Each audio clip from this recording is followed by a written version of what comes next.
Hello everyone, and welcome back to more Mario vs Donkey Kong, and in this episode we will be clearing Fire Mountain and heading onwards to World 4, so we're almost nearly done with the game. Well, the first part of it.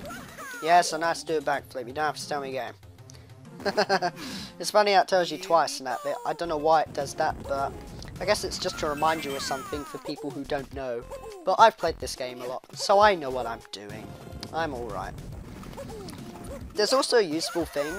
With the ability to throw keys upwards and that, it allows you to do more sequence breaking as well as just using parkour moves. Like you saw right there, instead of having to go left and jump onto the spring, I could just throw the key above me and then just somersault my way all the way to the top. So it saves a bit of time and it's key to getting some of the stars. Seriously, if you just want to collect the stars with ease, you gotta do a lot of sequence breaking with the parkour moves and that, and learn how to take the quickest routes, because that's the key to success. And apparently I'm doing a Professor Layton reference. What a weird way to start off the LP. But, wow, that star was quickly acquired. That was a bit of a weird way to say it as well. Now it's time for a level where we have to do a bit of backtracking. And I bet it's going to show me how to do the upward thing. Yep, thought so. I know what I'm doing, game. Shut up. Oh god, where's this going? But what I mean by when I say backtracking is this. The lava will fill up, but if you're familiar to a game like New Super Mario Bros. Wii, there was a particular section where you had to wait for the lava to dry out, basically. It's the same here, where pretty much you have to wait for the lava to get down to the bottom, but take it nice and easily. So you gotta be a bit careful when doing it. Don't just speed run it, in other words, otherwise you might end up failing.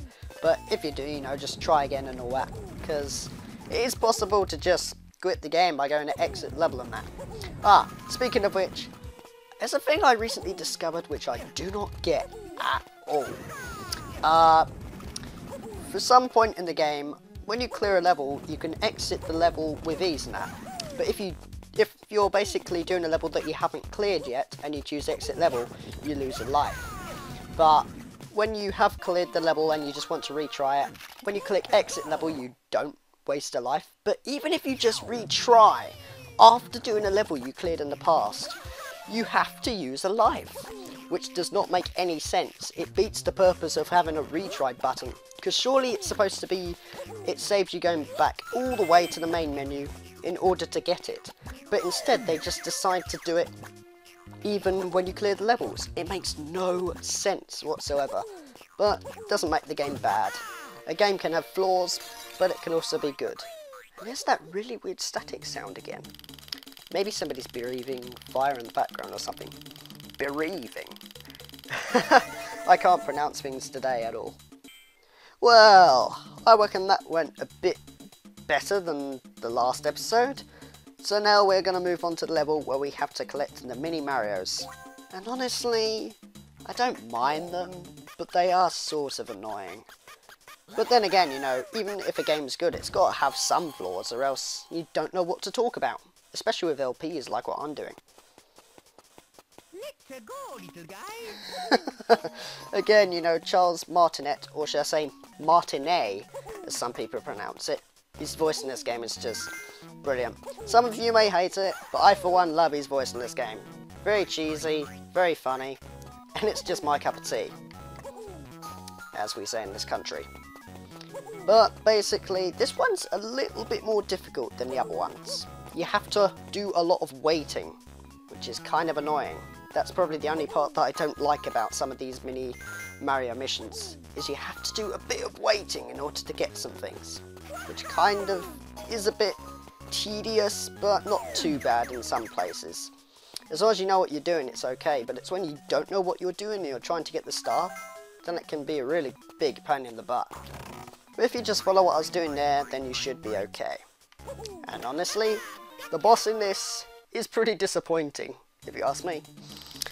The previous one was very different and it was quite hard. I spent a bit of a while trying to get a star on that one. But this one, same as the first one, but instead he's going to throw down barrels instead. So I pretty much know what I'm doing. If I take a hit, then I'm just really stupid. There's a pattern though. you may have noticed this. When he throws a barrel, if it bounces like forwards, in other words, forwards going up and down, it will land. But if you just see a barrel rolling, do a barrel roll. It will basically just fall to the ground. So if you basically just see a barrel rolling, don't pick it up, because you will not be able to pick them up and all that, because they're rolling towards you. So you've got to keep an eye out for the ones that bounce, like this one here. So you see it's flipping around in a circle, not rolling across. And if you just keep note of that, you should be okay. What the heck happened here? I've never had this happen before. This is different. Is he going to throw the barrel? Because if he isn't, I might have to go collect it. Yeah, I think I will. Gonna wait for him though to make sure I don't get hit. Okay, there we go. Well, there's something new in this LP. Suddenly thrown a barrel just at the edge. Again, that's what I mean by the collision detection. It was just the slightest bit away, but I still didn't get him for some reason. Doesn't make any sense. But there's the boss done, and wow. This is going to be quite a short episode because it's going so well. I was not expecting this. Oh well. Oh, you. It's all you, baby.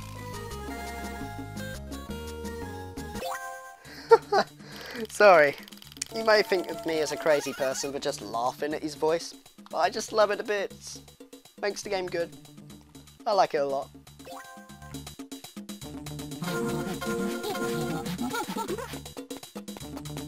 Oh, yeah, mamma mia, tutto rato.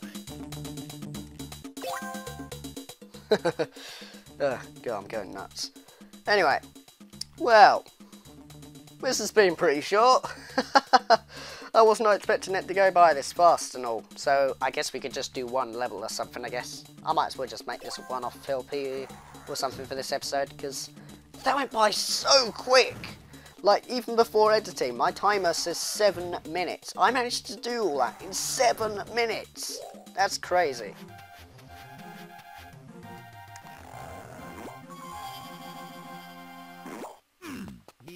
Anyway, here we are going to be given these things called thwomps that basically try to crush you if you're familiar with the Mario World. Not Super Mario World, I just mean Mario's Universe. I should have said Mario's Universe, but I don't know. Again, I have no idea what I'm saying. But the key to this is pretty difficult, actually. In order to get the first present, you have to hit the switches at a certain time and try to get those 2 thwomps to basically go underneath the blocks. So that way you can collect the red present without having to worry about being squashed and all. So, you know, it's all about timing in these sort of levels. And it's also similar to the haunted houses in New Super Mario Bros. Again, you know, I like the themes in this game. They do pretty good.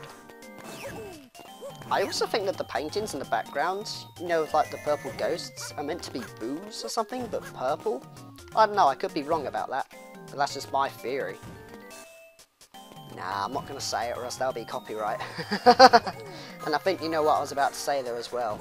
If you don't, then, well, I made a complete fool of myself there. But anyway, yeah, pretty much, you know, just got to watch out for thwomps and those little ones that try to jump on you and that. They're actually taken from Super Mario World. So, you know, Mario vs. Donkey Kong wasn't the first. Why did I not get the star?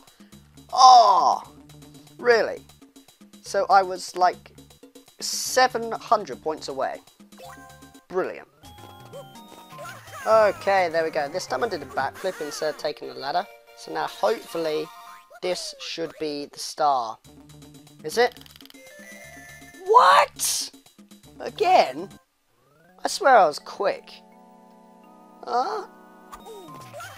Okay, I was even quicker this time. So now hopefully I should get the star. Except I'm not expecting it after what's been happening recently. Okay, finally, I got the star. Okay, I think we've learned something. The first level in the spooky house is a pain in the arse. Trying to get a star on that is pretty difficult. I think you can see that. This is probably like my 4th time getting it.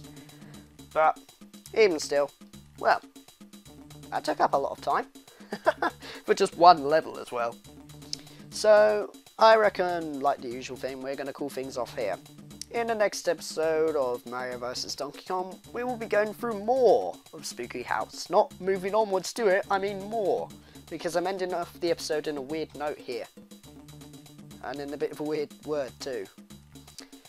So take care guys, and I will see you in the next one. My voice just somehow went deep.